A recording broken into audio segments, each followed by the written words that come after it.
This is Rob Stone from Fox Sports. This is Jochen Graf. Hi, I'm Neil Collins. You are listening to the Unused Substitutes. The Unused Substitutes. And you're listening to the Unused Substitutes. Get off the bench! Hey there, Little Red Riding Hood, I got a problem and it's complicated. Going through change and I just can't ignore the signs. There and now it's so loud it hurts. Hear me, fella, hear me, how when the full moon is out. Off the row, ball's gonna bounce down, it's free in the box. Bicycle kick! Goal! Rowdies! What a play! What a shot! And it's 1-0 Rowdies!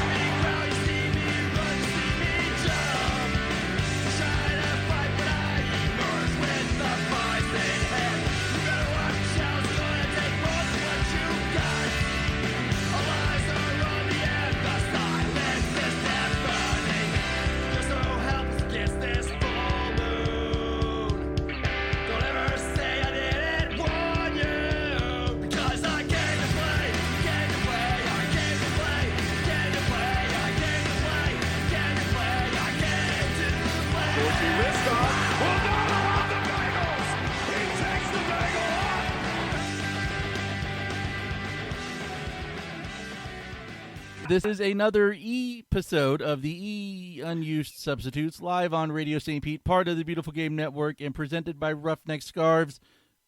I'm still Matt. Steven, I swear that you're there. I don't know if others out in Radio St. Pete land can hear you or not, but, well, you know what? Since you're coming through, okay, hearing you loud, thanks to our stats department, Adam Martin, has confirmed that you are able to be heard. So Yeah, we shall now have. I do exist. We shall now have a meaningful conversation for an hour. Did you see that tweet earlier in the day? That tweet earlier in the day. Did you really just ask if Yeah. I had seen Did you see that one? tweet? It was from that person. The one, the best. I forget. Only the best. I forget what her name was. She said, "I'm convinced that podcasts are just an excuse for adult men to have a meaningful conversation on the phone for 60 minutes."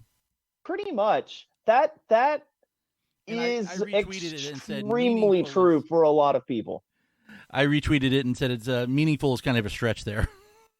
Well, I mean, unintentionally, that is, yeah, that hurt. Occasionally relevant might be marked. And the funny thing was, like, she's a podcast producer for her husband who hosts his own show. She's like, this is just my Yes! observation.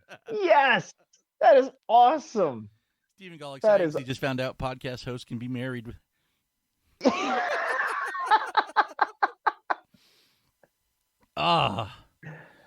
Well, we took last week off because that's what we've been doing, and there really wasn't anything much to talk about, anything more than like 15 minutes worth. So I don't know if that stretches into meaningful territory. Now we got a little bit more tonight. Started getting some content dropped on us earlier in the day. The notes here. We have some EUSL and some USL E Cup, and we'll try and keep all these straight. As of yet, we have not been entered in the Supporters Gaming League, so that could be another option down the road at some point. Try and keep them all straight in our heads.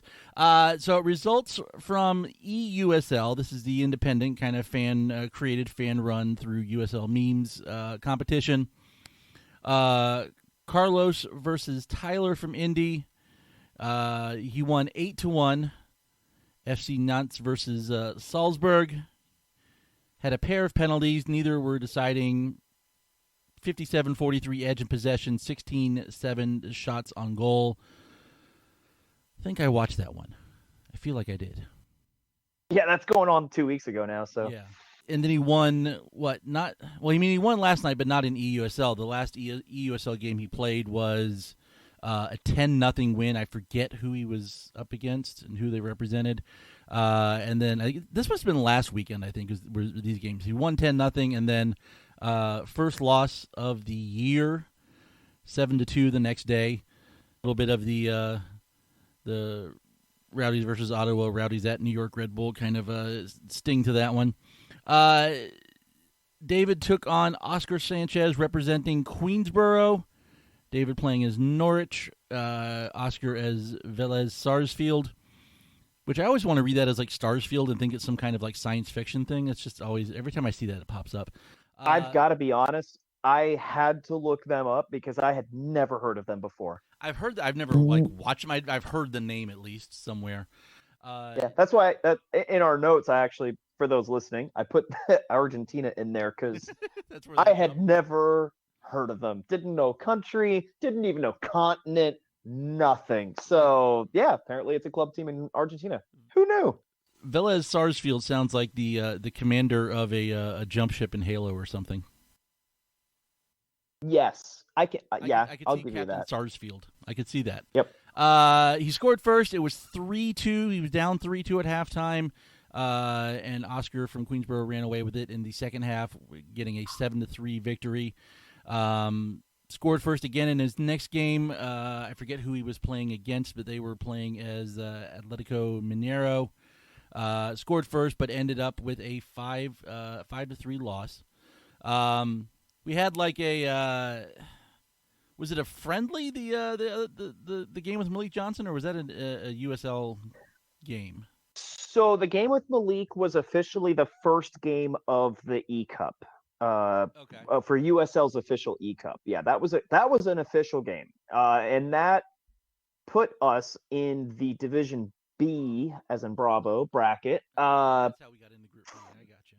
Which is where Carlos ended up playing his 2 games during the last 2 days. That's why he's been in the B bracket. Yeah, Malik playing as Colombia, facing off against a Union Omaha fan playing as Norway. I did not know. I don't keep track of my Scandinavian international soccer. I did not know Erling Haaland was Norwegian. I thought he was somewhere else in the vicinity. So as soon as, like, I know Malik scored the first 2 goals, was leading 2-0, but then Haaland, I think, scored the first one for Omaha, and I was like, oh crap, it's this. Yeah, 2-0 is also the most dangerous lead in esports. And Malik lost 3-2 in it was a second half stoppage time or just before stoppage time dagger, and like the way that game had been going, like I honestly I felt that one coming from about the 85th minute on, so I wasn't surprised. That put us into the B group, where competition started last night. Carlos took over, played as Colombia versus Paraguay, taking on a fan representing Colorado Switchbacks. Carlos wins 3-1. Was a close game. I think it took him till just before halftime to get the first goal or first 2 goals. I know he got one right before halftime. I think that was the second goal overall. Gets a little bit closer in the second half. Well, it's 2-0 going into halftime. I know Paraguay gets one back early in the second half. Carlos gets a little cushion near the end. And then tonight, so he advances tonight. They played, I was just watching part of the game. I can't think of the kid's name but it was a matchup against a fan representing Sacramento Republic, playing as Mexico, and reversal of last night, 3-1 loss. The other player had 2 early saves on good quality shots by Carlos, and managed to, I think he was 4 shots on goal and scored on 3 of them. Carlos got one back late, like the 81st minute. So that round's over. If he had won tonight, it would have guaranteed promotion to Group A, and there would have been the championship game. I believe with the win last night means we'll retain the spot in Group B. There'll be some players coming down from Group A into Group B. There'll be some coming up from Group C into Group B, and then we'll have the next round going. So keep an eye out for the Rowdies Twitter, for the Rowdies Gaming Twitter, for more details when that stuff's coming up. You and I are usually both in there. That's the one thing I don't like. I mean, I get it, but you're in the chat room, you have no idea until other people are talking who's there. I know there's a little button. There's a little button on the upper right-hand corner of the chat area that you click on that shows who's in the chat. Well, I need to get a little more twitchy then. Yeah, you need to practice that. I'm not super twitchy. All right. You've got in here something about Lego USL stadiums. I saw a picture of the Al Lang one. I have not, and honestly, that's it. So I'm assuming you have slightly more details about this than I do. I'll let you talk about it.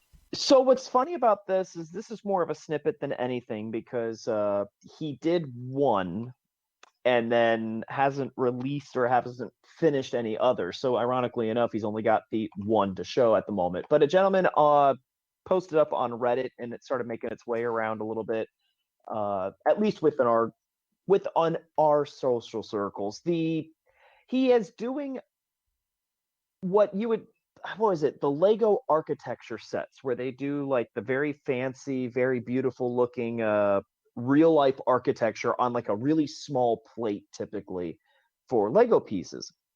And this gentleman, created Al Lang Stadium in that style, and it looks superb. Like, honestly, it looks really, really, really cool. He said he's going to do more. He said he's maybe going to possibly do all of them. Like I said, he was posting these on Reddit, but he hasn't posted anything else. So I'm assuming he just hasn't gotten around to it yet. Not a big deal, but yeah, it was a little cool thing that in this world of no live sports, it was at least a cool thing to see something artistic related to our club, and it's really cool. I honestly would consider going out and buying the pieces or something, and building one myself for a display somewhere, because that'd be cool. That'd be a neat house decor item. Yeah, I do need like something else around. I don't think I have enough things that are rowdy centric in this room right now. So maybe I should just look into getting one of those things. All right. So, but I mean, also, if you start with the best stadium, then where do you go from there?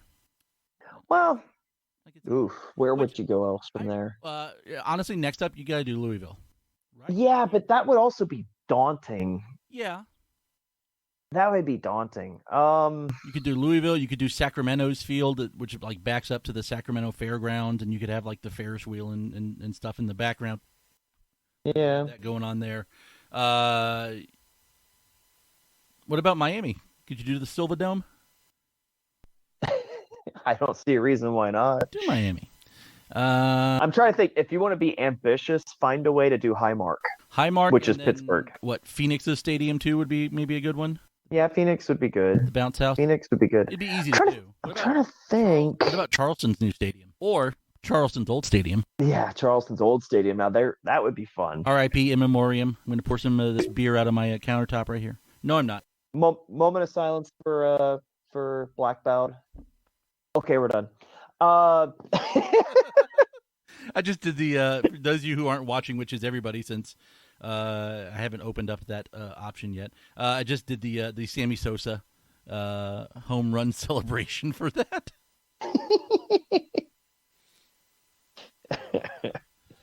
Let's see what else I'm trying to think. Yeah,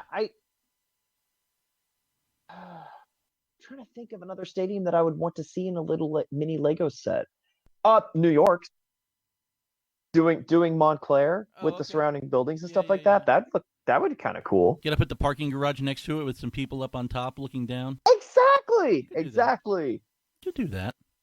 That'd be fun. All right, so there's some fun stuff out there, and that it kind of went in. I noticed the other day, because like I said, I keep a column open in TweetDeck that's just people who mention either directly the Rowdies Twitter handle, or they just mention the Tampa Bay Rowdies in their tweet, and there was an ongoing discussion among. It started with Nashville fans. I think it's a Nashville fan who's moved to the Tampa St. Pete area recently.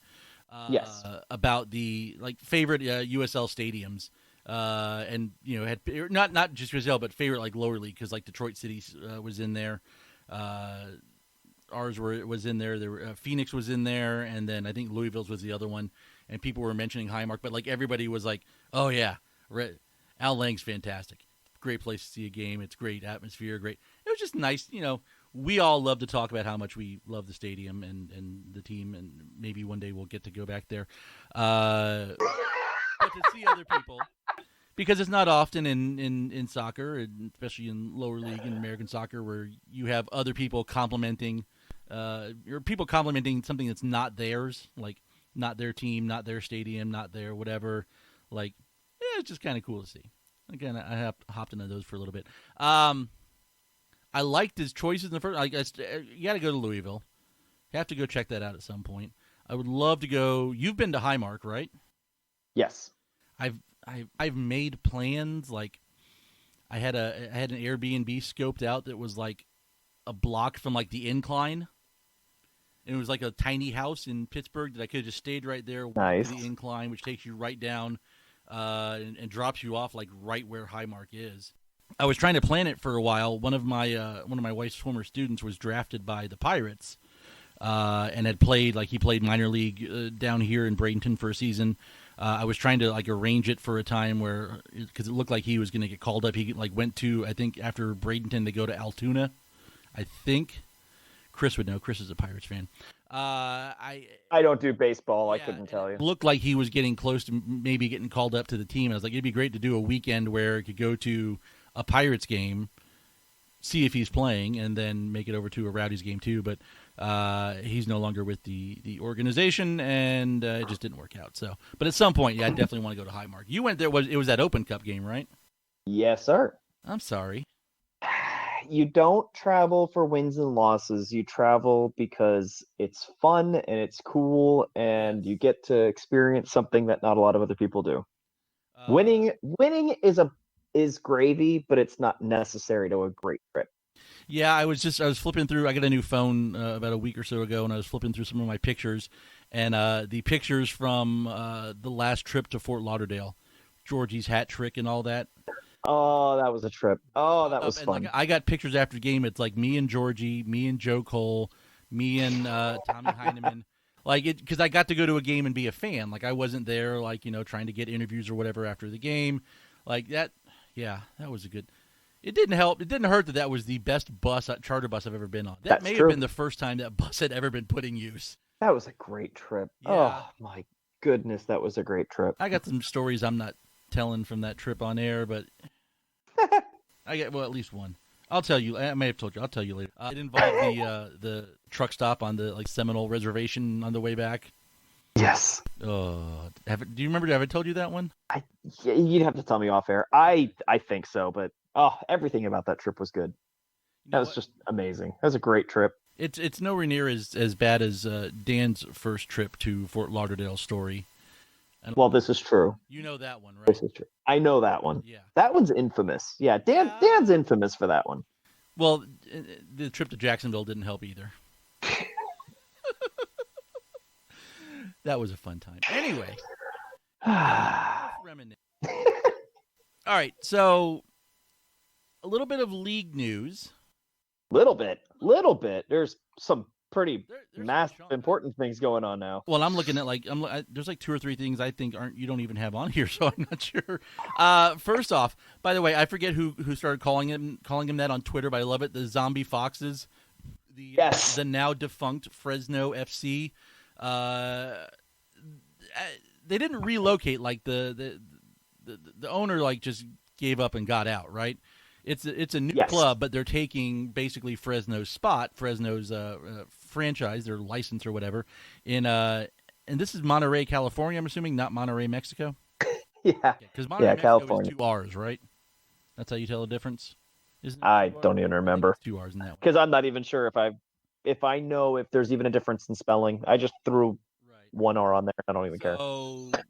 Jake Edwards in an interview this week was kind of talking a bunch of league stuff, looking at a lot of expansion in League One, some possible more expansion in championship.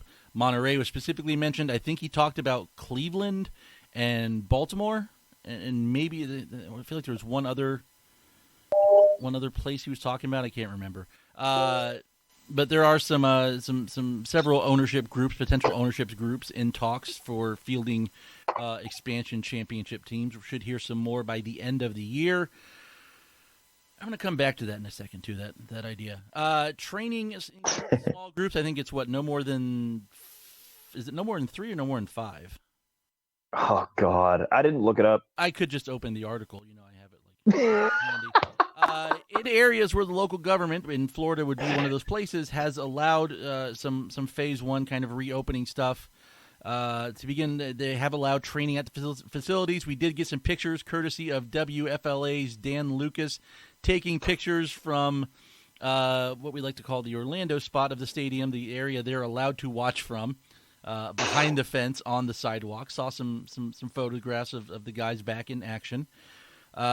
Still have no clue about when season could resume. The only thing we could say for sure is that if they're playing, October 25th will definitely be a road game, as the Grand Prix of St. Pete with fans has now been announced by the city of St. Pete to close out the Grand Prix season rather than kick it off. I think it's a Sunday is when they're going to run it, so you figure it'll be closed the week before, possibly week after, and when would normally be, around the end of the USL season regularly. We still got to wait and see what it's going to look like. A lot of USL Academy news, or basically Academy leagues for USL teams. Remember we talked about last time on the show, the U.S. Soccer Development Academy has gone away. It is no more. There were rumors MLS was going to do something, that USL was going to do something. USL kind of came out with it, I think, about 6-7 days ago, with the actual USL Academy.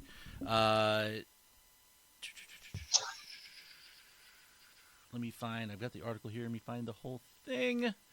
So with the DA gone, the clubs that were running teams in the DA, the Rowdies were one of them through Tampa Bay United. So the way it's going to work out, they'll have a 24-player team composed of 3 age groups. Clubs will be able to roster a maximum of 12 U19 players, a minimum of 6 U17s, and have the option of registering U15 players as well. They will adjust their rosters in 3-month intervals, spring, summer, and fall. Doing so will allow players to compete for their high school teams in the spring or fall, still play for the USL side in the other 2 seasons. It will also allow the USL clubs to offer professional contracts to players graduating high school and fill their roster spots in the summer. League 2 teams will have the ability to participate as well, not offering professional contracts because that's the semi-pro kind of version of USL. It's going to be broken into regional conferences, so travel costs can be controlled to an extent as a result of a broader pool of clubs. One of the things, and I don't remember if it's this article or not. Let me scroll down here real quick and see. Yeah. One USL coach told The Athletic that being patient and doling out senior team minutes to young players just to get them in the shop window would be a non-starter. He also mentioned the cutthroat nature of coaching in second division. Last year, 5 coaches were fired or left their club midseason, down from 7 changes in 2018. The numbers in terms of minutes given to these kids backs this observation up, that the clubs aren't necessarily going out of their way to find room for these guys in an attempt to create a market for them. According to the International Center for Sports Studies, and you know it must be fancy because they spell center with E at the end, only one independent championship club gave more than 13% of their total minutes to U21 eligible players. Stephen, guess who that club is? I believe that was us. The Tampa Bay Rowdies, with 17.3% of their total minutes to U21 eligible players. Another 5 gave between 9 to 12.2% to this age range, the equivalent of having one U21 player on the field at all times. So it's going to be a little bit of a situation that each team's going to approach this differently. It's marketed as this pathway to the pros, but it seems like teams aren't going to just put guys out there because they can. It's got to be, at least for some teams, it's got to be a fit. There might be some teams who are going to play some kids and to give coaches and scouts and stuff a look at them, possibly create a market for selling or transferring. Even though the Rowdies led the league in the amount of minutes given, I don't think any of us would say that was their intention. These were kids that were already, had college scholarships or scholarship offers already, and had, future destinations already planned out. But it was giving these guys a bit of a taste of the professional lifestyle before getting into college soccer. Mm-hmm. The second part, and this had been rumored, we talked about it on the last show, MLS was going to create their own, I believe it's called the Elite Player Development Platform. Some speculation about, is it going to be just MLS teams? Is it going to be MLS and USL? That information was released today. Steven, there are 95, I believe, teams in this league. Sounds right. All the MLS teams. Oh, I'm looking at the wrong one here. Third article I need to come back to. All 30 MLS clubs, the 26 current and 4 incoming expansion teams will participate in the league, which will also include 5 USL Championship teams and 60 non-professional clubs for a first season total of 95 teams. New league will include under 13, 14, 15, 17, and 19. MLS teams will be required to field U15 and U17. It'll be up to individual clubs if they want to field teams in the other 4 age groups. The league is also considering a U16 division, but no plans for it to be included in the first season. Exact details of the competition structure are being worked out, but sources expect that the platform will be divided into separate MLS and non-MLS divisions. Multiple sources say it's likely that MLS academies will primarily play other MLS academies, and non-MLS clubs will primarily play against each other in their own circuit. There will be some crossover between divisions in regular season and cup competition for U15s and U17s, but it will be somewhat minimal. This will be a collaborative effort between MLS participating clubs for governing it. The governing body is set to include MLS reps, a number of non-MLS clubs, and potential for additional representation from NCAA coaches, U.S. Soccer Federation, and the Canadian Soccer Association. The 5 USL teams participating in this: Phoenix Rising, Rio Grande Valley Toros, St. Louis FC, San Antonio FC, and your Tampa Bay Rowdies. Now, one source, according to the article, noted that the USL teams participating in this league will also be participating in USL Academy.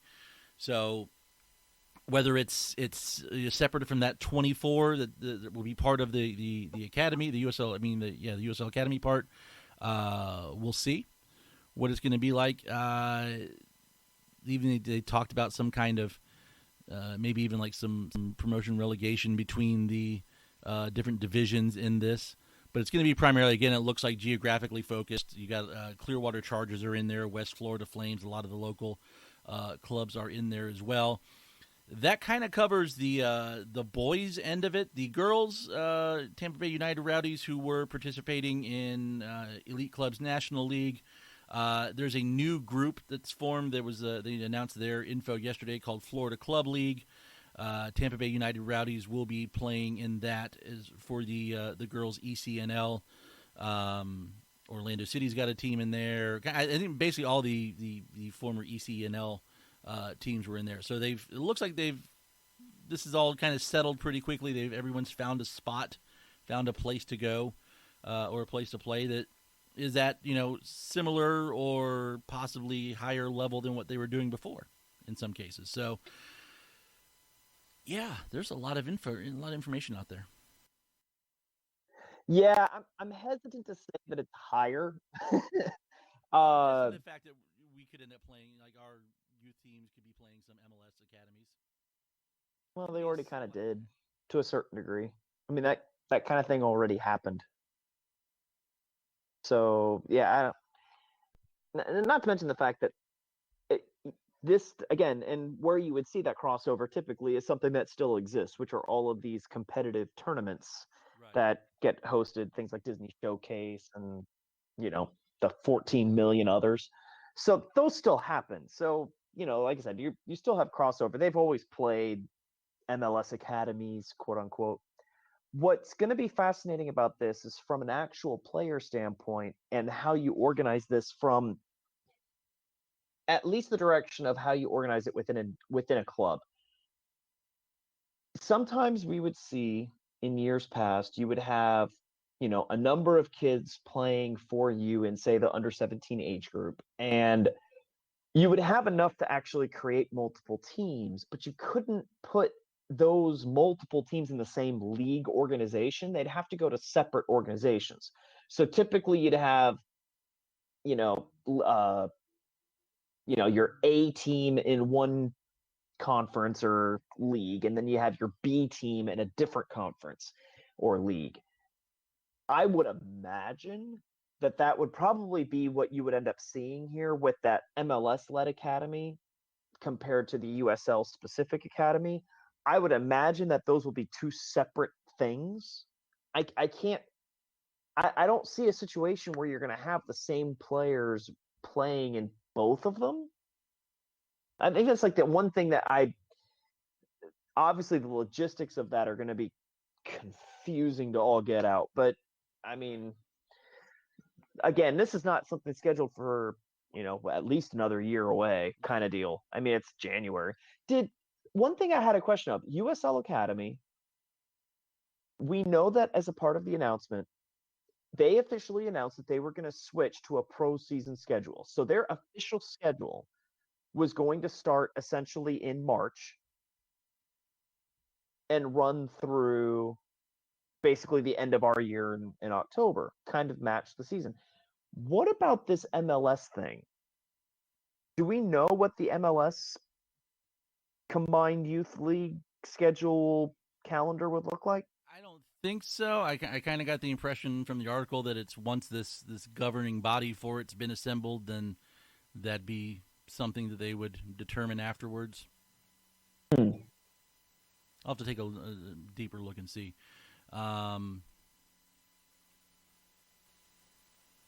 No, I don't remember anything sticking out about that. But the last thing I wanted to come back to, especially when you've got Jake Edwards talking about, 4 or 5 other ownership groups talking about joining championship fielding clubs in here. Last Friday afternoon, not even afternoon, I want to say it was like Friday night, like 9, 10 o'clock at night. Or actually, no, this is like Saturday. I think this is when the info came out. The USL, acting as the agent on behalf of the clubs, forwarded a set of documents to the USLPA, the officially recognized union of the USL players. No CBA still yet, but they have recognized them, so this is a process that they are going through. One would be one document detailed potential pay cuts due to the affected 2020 championship season. Documents don't pertain to 3rd Division League One, but the league is likely to send proposed changes to League One in the coming week. Documents were obtained from sources outside the league and the union, but both organizations confirmed the documents' veracity. Let me see if I can find the details about it. The first, outlining return-to-play protocols, grants the league exclusive authority to institute measures towards the resumption of the 2020 season, while the USLPA expressly waives its statutory right to bargain over such return-to-play protocols. Basically, that the league would have the sole voice in determining when and how training and the season commences. It wouldn't be something that would be bargained over between the union and the league. Considering the point of the union, the purpose of the union, like asking them to voluntarily give up their right to negotiate over certain things, I don't know how that's going to go over. The union hasn't responded publicly about any of these things. The document outlines procedures to test players to ensure for full health and safety while requiring each player to have a detailed medical file confidentially held by the club.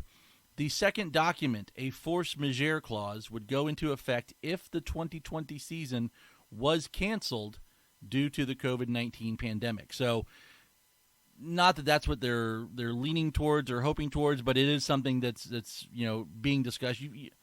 I don't think it's going to happen, but I think you have to address the possibility anyway.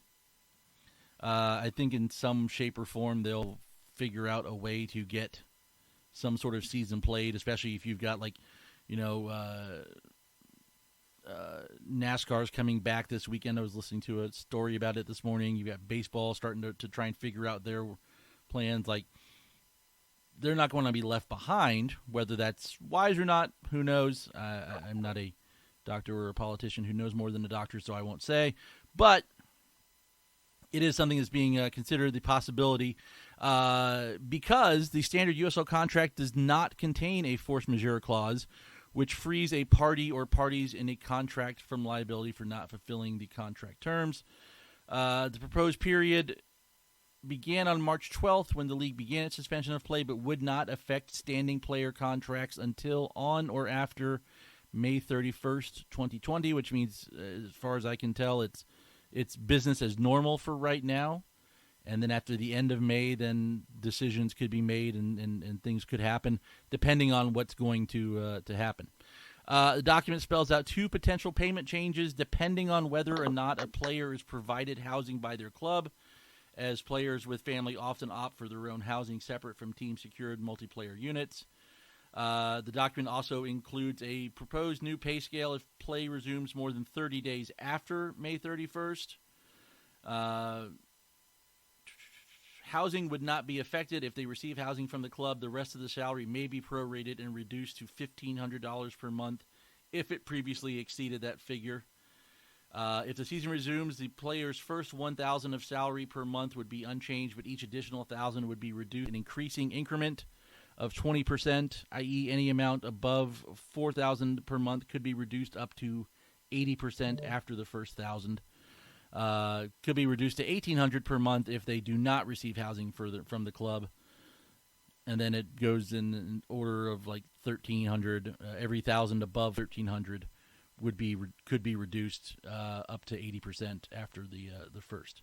So another part of it, and this is what we're starting to see possibly happening with MLS, looking like they're going to just gather all the teams in Orlando and have them play in that area. The document also outlines payment for a hub scenario where play resumes at one or more designated places serving as quote-unquote home for multiple clubs.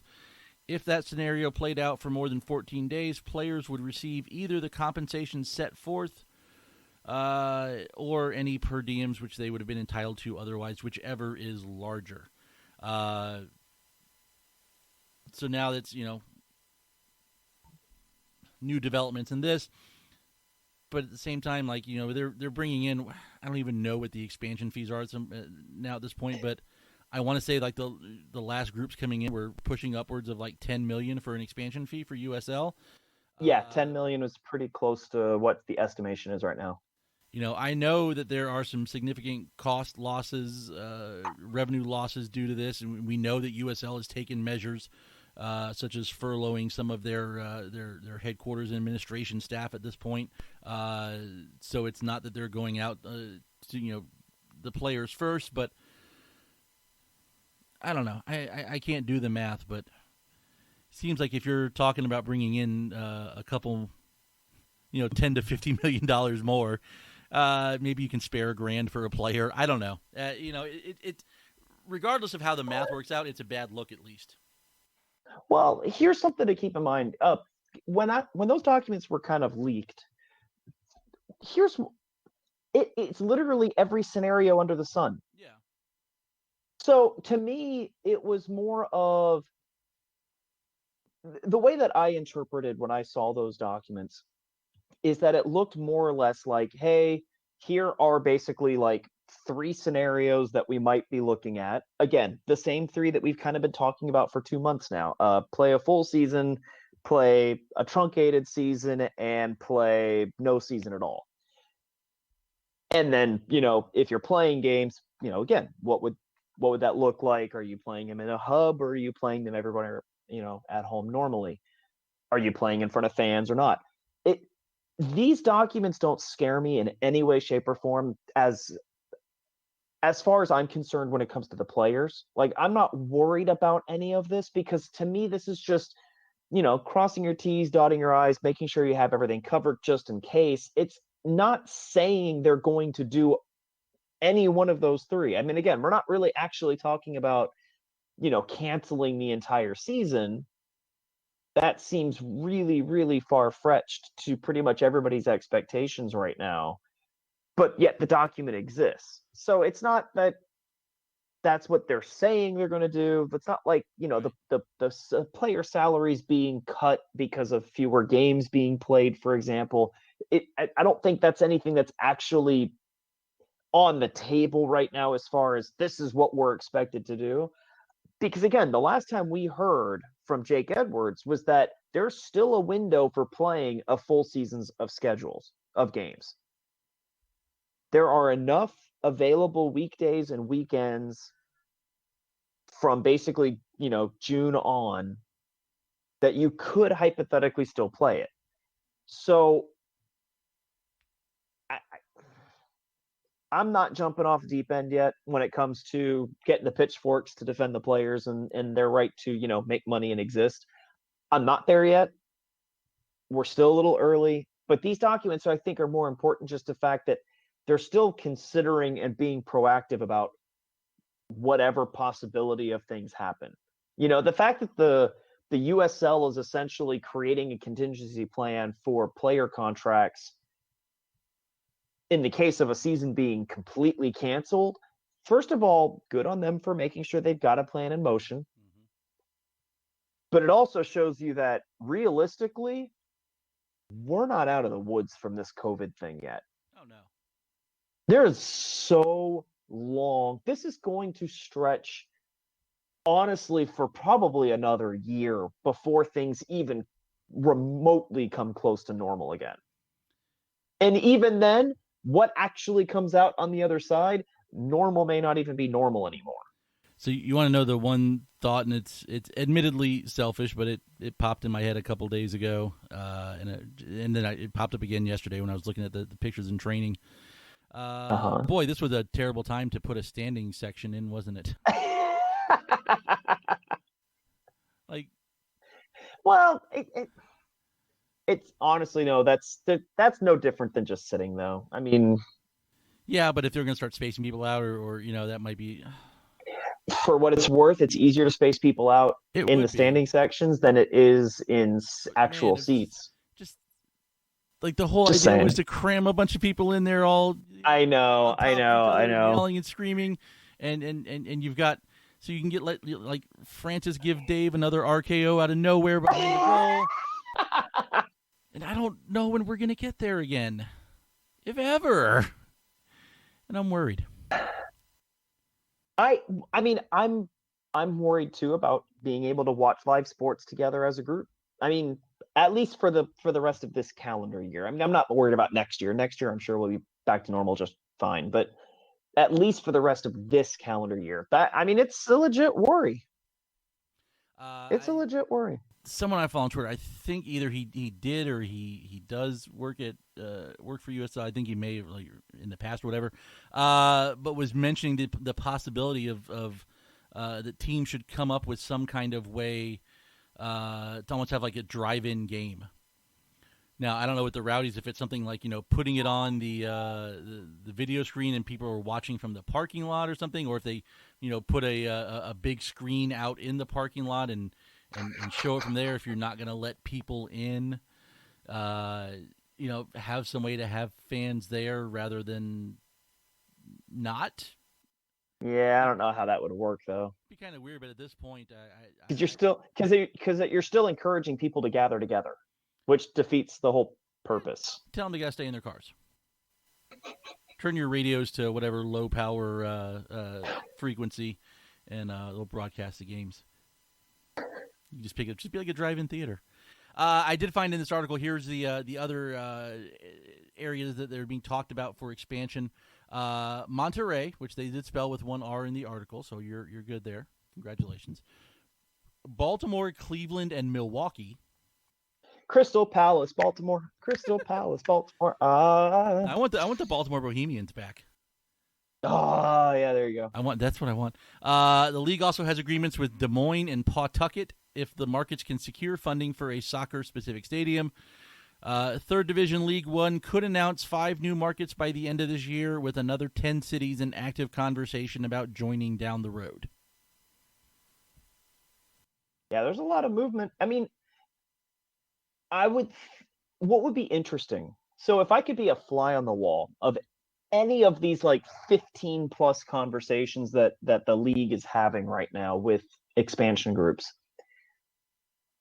because that sounds to a certain degree like a lot of people are talking about, potentially purchasing a franchise. What is the carrot that they're dangling right now? What is causing the surge of interest? Is it potentially promotion relegation within the USL divisions? I mean, maybe, but I feel like most of the owners, Considering they've been talking about potentially doing that in a year or two? maybe, but to me, it feels like your typical USL investor owner, in general, might not be like a diehard sports or soccer fan. As someone who views it as an investment, I don't know that pro-rel is the carrot to them that it is to like soccer fans who are becoming involved in ownership. Well, okay, so keep in mind that to a certain degree, you're going to be right. It's not going to have anything to do with the sporting aspects of owning a team and earning promotion, because obviously that's going to look totally different with soccer and with fans compared to owners.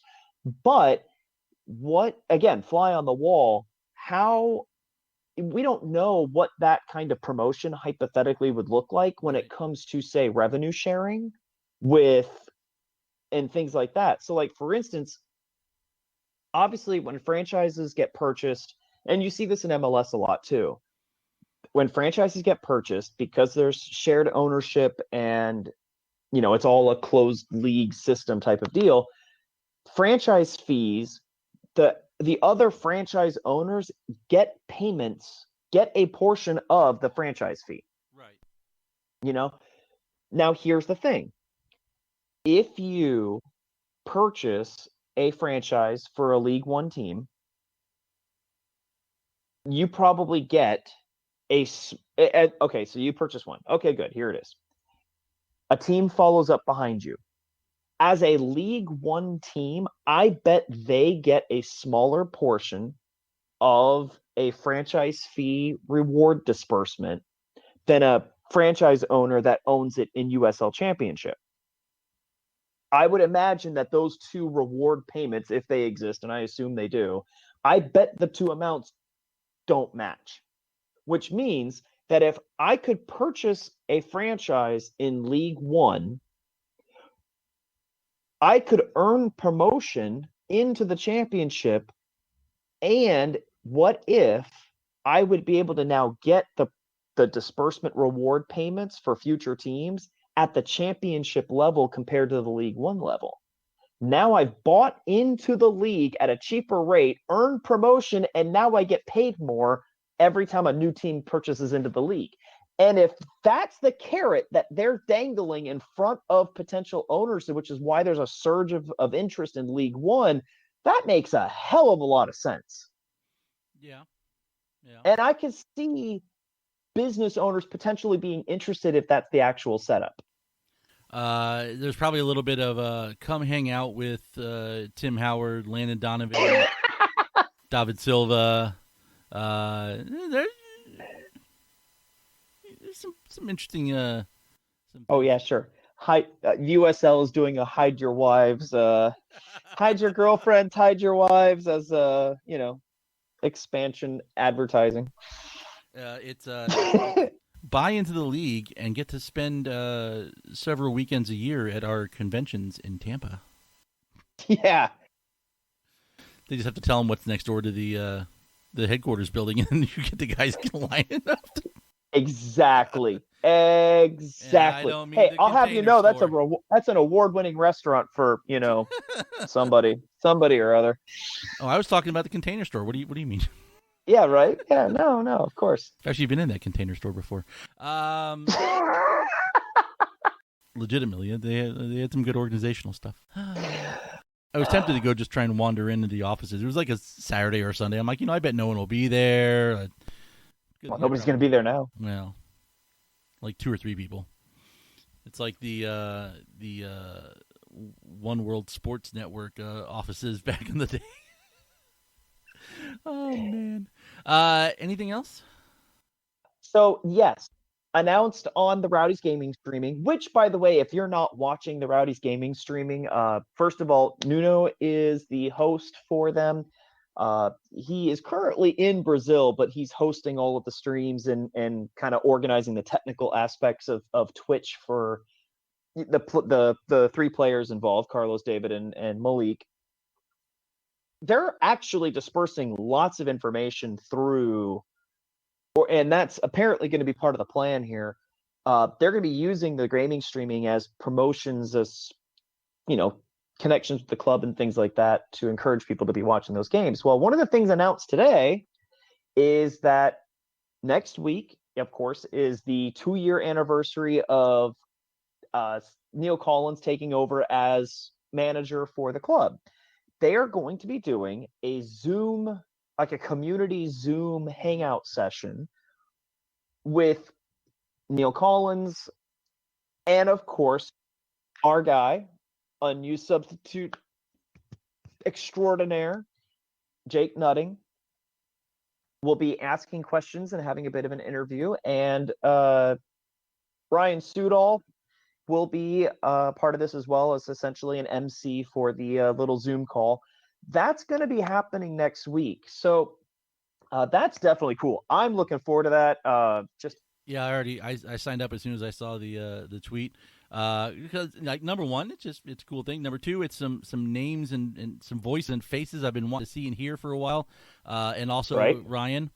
Also Ryan. And also Ryan. I have to. Yep. So yeah, no, it's like Monday afternoon at like, what is it, 5 or something like that. So sign up. There's a link for like a little RSVP form. You can even submit a question you want to hear Jake ask him. Yeah, I guess it means I need to get the rest of the day, my decorating done in here so that when it goes live, you can see all the Rowdies gear in the background. I was going to suggest if you are planning on attending the Zoom conference, which I encourage you to do because it'd be good to hang out and see everybody. Please wear proper clothing etiquette. I know that furloughing is still a thing and people are unemployed, but don't show up in your pajamas. Like, dress up as if it's a Rowdies game. You have an excuse to do it. I'm doing it. I'm gonna go full out. You can't tell me what to do. You're not my real mom. I'll wear my pajamas if I want to. It's more than I'm wearing right now. So it's called getting dressed up. I'm just saying pajamas can be a loose terminology for what people may or may not wear in bed. I understand. I get it. Look, we have a strict no pants in the living room policy in effect right now, and I'm not breaking it just for this.